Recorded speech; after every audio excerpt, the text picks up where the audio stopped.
দর্শক, বাংলাদেশে কি সত্যি সত্যি অদৃশ্য কোনো শক্তি মাথাচাড়া দিয়ে উঠছে? যদি উঠে তাহলে সেই অদৃশ্য শক্তি কারা? অদৃশ্য শক্তি বলতে আমরা কাদেরকে বুঝতে পারি?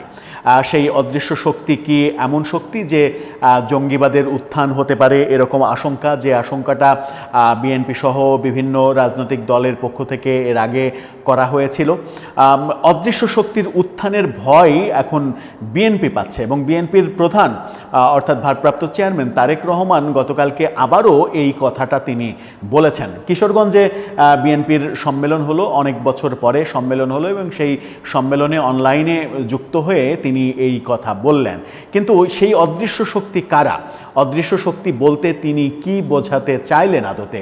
গণমাধ্যম কি খবর করছে তাকে নিয়ে সেটা একটু বোঝার চেষ্টা করব এবং তার কথার প্রেক্ষিতে আলোচনা করে বোঝার চেষ্টা করব যে এই অদৃশ্য শক্তি আদতে কারা। সেটা কি দেশীয় শক্তি নাকি বিদেশি কোনো শক্তি? থাকবেন পলিটিক্স টিভির নিয়মিত আয়োজনে।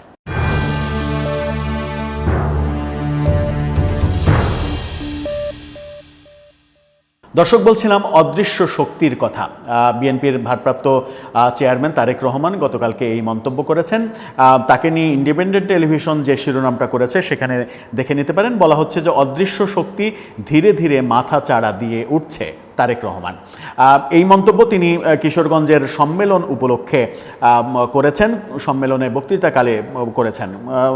নিয়মিত যে কথা বলেন সেরকমভাবেই শুরু করেছেন। বলেছেন স্বৈরাচার পালানোর পর অদৃশ্য শক্তি ধীরে ধীরে মাথা চাড়া দিচ্ছে।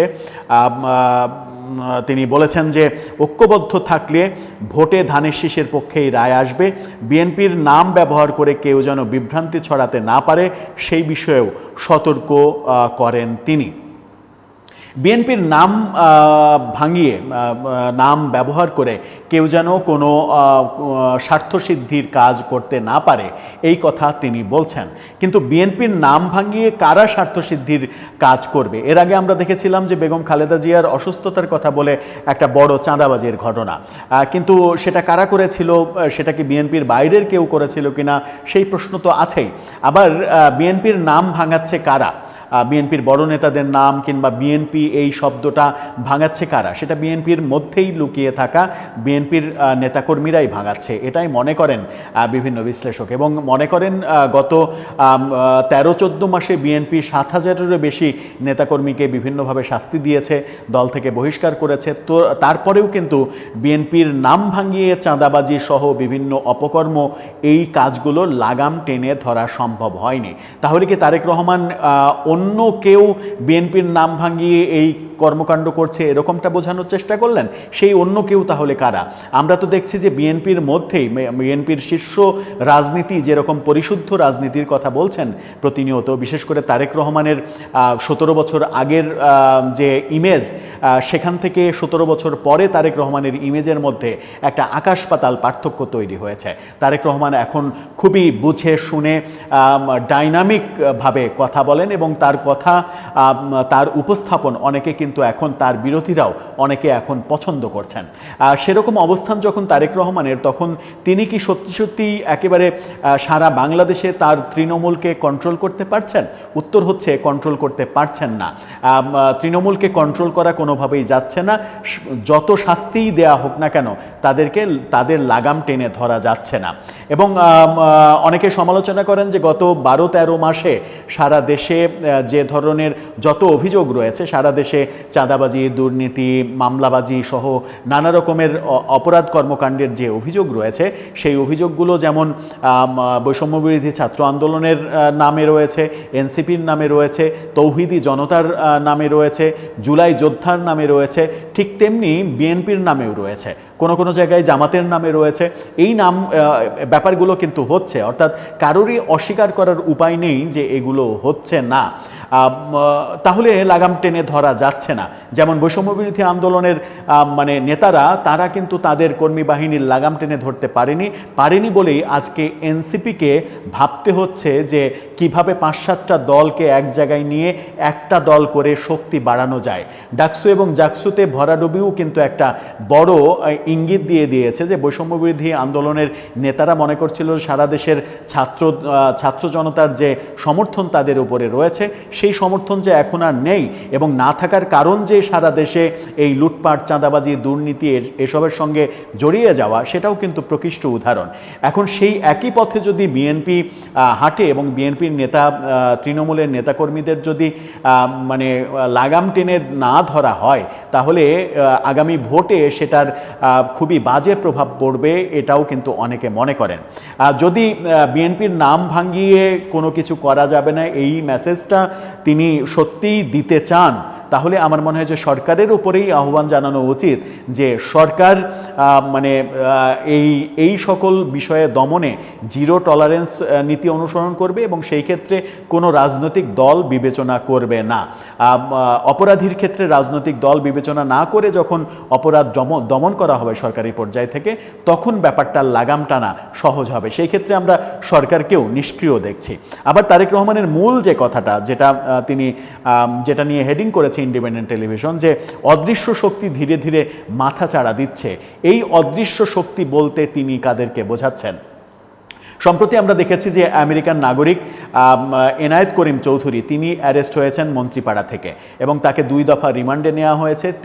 গণমাধ্যম জানাচ্ছে তিনি নাকি 16 জনের নাম বলেছেন এবং তিনি বিভিন্নভাবে ভারতীয় গোয়েন্দা সংস্থা রয়ের এজেন্ট হিসেবে বাংলাদেশে কাজ করেছেন এবং তিনি নাকি বিএনপি ভাঙারও চেষ্টা করেছেন। বিএনপির একাধিক নেতার সঙ্গে তার যোগ সাজসের কথা তিনি রিমান্ডে স্বীকার করেছেন। বাংলাদেশে নতুন তৈরি হওয়া একটা রাজনৈতিক দলকে অর্থায়ন করছেন, এই ধরনের কথা বলেছেন।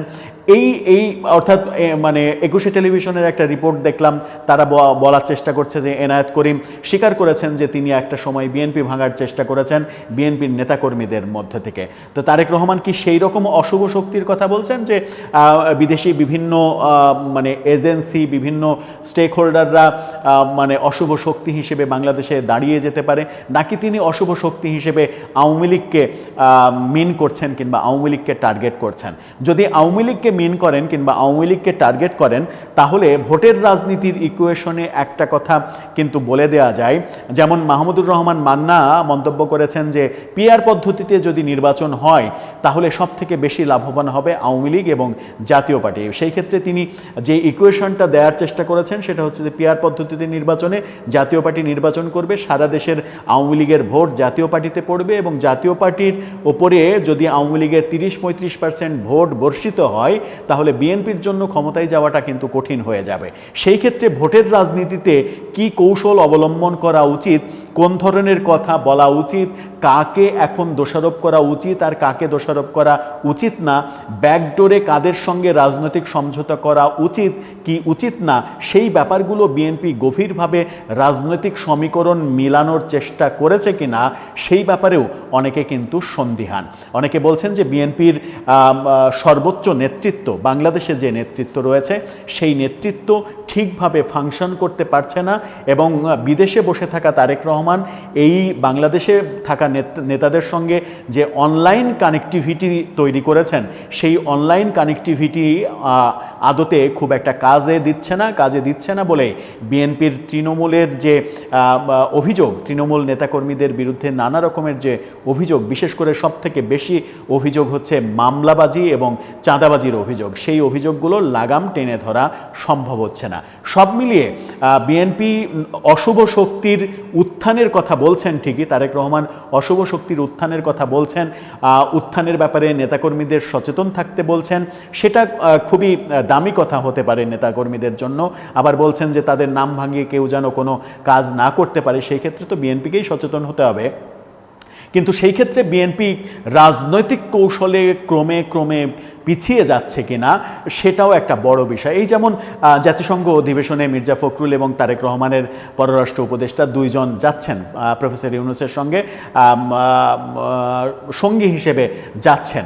এখন বেশ কিছু আলোচক বিভিন্নভাবে আলোচনা করছিলেন যে জাতিসংঘ অধিবেশনে প্রফেসর ইউনূস রাজনৈতিক দলের প্রতিনিধিগুলোকে নিয়ে গিয়ে জাতিসংঘকে কি বোঝানোর চেষ্টা করবেন? জাতিসংঘকে বোঝানোর চেষ্টা করবেন যে আমার সঙ্গে বাংলাদেশের প্রধান যে রাজনৈতিক দলগুলো সেই দলগুলো আছে, অর্থাৎ প্রধান রাজনৈতিক দলগুলোকে নিয়েই আমি যা করার সব করছি, আমি একা কোনো কিছু করছি না। তার মানে প্রফেসর ইউনূসের গত 1 বছর কিংবা 13 মাসের যে ব্যর্থতাগুলো রয়েছে, বিশেষ করে আইন শৃঙ্খলা রক্ষার ক্ষেত্রে ব্যর্থতা এবং যে কথা বলছিলাম চাঁদাবাজি এবং মামলাবাজি, মব, এগুলো ঠেকাতে যে ব্যর্থতা, সেই ব্যর্থতার একটা অংশীদারও কিন্তু বিএনপি হয়ে যাবে।